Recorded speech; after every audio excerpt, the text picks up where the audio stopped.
आज मैं आप लोगों के बीच में आया हूं अपने देश को बचाने की अपील भी करने के लिए। पंजाब के लोगों ने आजादी की लड़ाई में सबसे बड़ी भूमिका अदा की थी।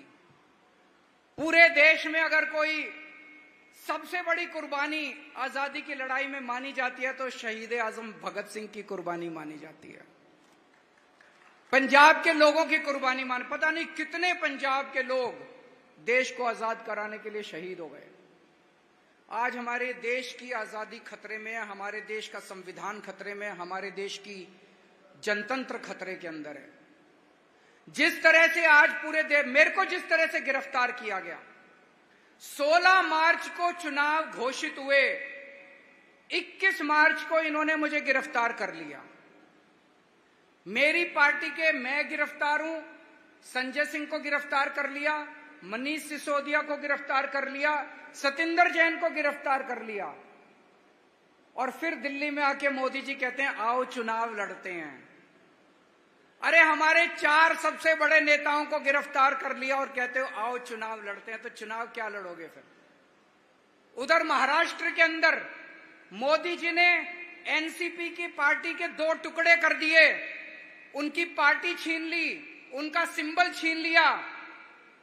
शिवसेना के 2 टुकड़े कर दिए, उनकी पार्टी छीन ली, उनका सिंबल छीन लिया। हेमंत सोरेन को गिरफ्तार कर लिया चुनाव के पहले और कहते हैं आओ चुनाव लड़ते हैं। तो सबको पता है चुनाव लड़ने ये तो बकवास है।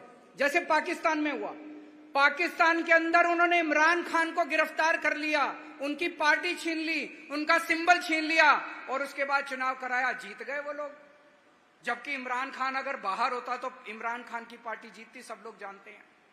बांग्लादेश के अंदर शेख हसीना ने सारे विपक्षी नेताओं को जेल में डाल दिया और उसके बाद चुनाव कराया, शेख हसीना जीत गई।